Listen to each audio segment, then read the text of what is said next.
হৈছে আমি এটা কথাত অভিজ্ঞতা হৈছে যে ধাৰ কৰি সৰহ দিন ঘৰ বা পৰিয়াল ভালদৰে চলাব নোৱাৰে।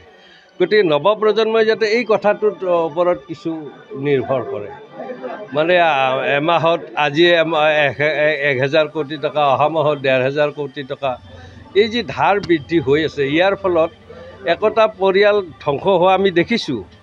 গতিকে আমাৰ ৰাজ্যখন যাতে তেনেকুৱা হৈ নাযায় তাৰ কাৰণে নৱপ্ৰজন্মই চকু ৰখাটো উচিত।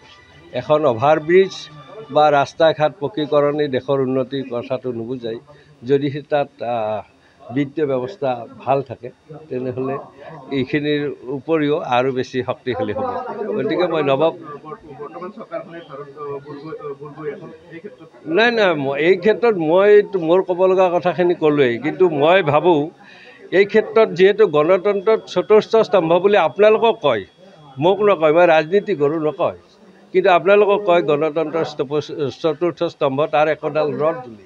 গতিকে এই কথাখিনি আপোনালোকে বিশ্লেষণ কৰি ৰাইজৰ মাজত আচলতে উলিয়াই দিব লাগে, কিন্তু আমি দেখিছোঁ সেইটোত ব্যৰ্থ হোৱা যেন আমাৰ অনুভৱ হৈছে। কাৰণ মাহে মাহে ইমান কোটি টকা ধাৰ লৈ আছে, সেইটোৰ ওপৰত বিশ্লেষণ এতিয়ালৈ হোৱা নাই।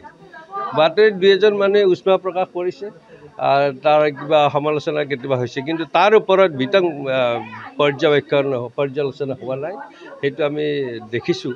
গতিকে মই আপোনালোককো আহ্বান জনাইছোঁ এই মূল বিষয়টোতে সকলোৱে গুৰুত্ব দিব লাগে। নিশ্চিত বুলি মই সেইটো পৰহিয়ে কৈছোঁ, কাৰণ মই নিজা ব্যক্তিগতভাৱে ঘূৰিছোঁ আৰু ঘূৰি দেখিছোঁ তেখেতে নিশ্চিত হৈছে। আমি এটা কথাত অভিজ্ঞতা হৈছে যে ধাৰ কৰি সৰহ দিন ঘৰ বা পৰিয়াল ভালদৰে চলাব নোৱাৰে। গতিকে নৱপ্ৰজন্মই যাতে এই কথাটোৰ ওপৰত কিছু নিৰ্ভৰ কৰে, মানে এমাহত আজি 1000 কোটি টকা, অহা মাহত 1500 কোটি টকা, এই যি ধাৰ বৃদ্ধি হৈ আছে ইয়াৰ ফলত একোটা পৰিয়াল ধ্বংস হোৱা আমি দেখিছোঁ।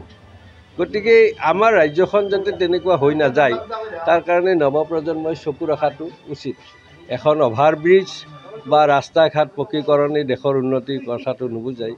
যদিহে তাত বিত্তীয় ব্যৱস্থা ভাল থাকে তেনেহ'লে এইখিনিৰ উপৰিও আৰু বেছি শক্তিশালী হ'ব। গতিকে মই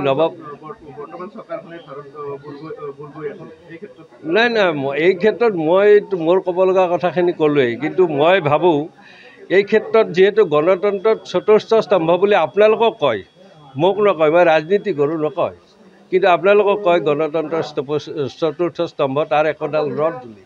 গতিকে এই কথাখিনি আপোনালোকে বিশ্লেষণ কৰি ৰাইজৰ মাজত আচলতে উলিয়াই দিব লাগে, কিন্তু আমি দেখিছোঁ সেইটোত ব্যৰ্থ হোৱা যেন আমাৰ অনুভৱ হৈছে। কাৰণ মাহে মাহে ইমান কোটি টকা ধাৰ লৈ আছে, সেইটোৰ ওপৰত বিশ্লেষণ এতিয়ালৈ হোৱা নাই।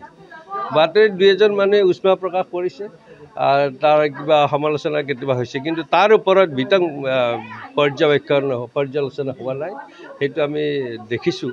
গতিকে মই আপোনালোককো আহ্বান জনাইছোঁ এই মূল বিষয়টোতে সকলোৱে গুৰুত্ব দিব লাগে।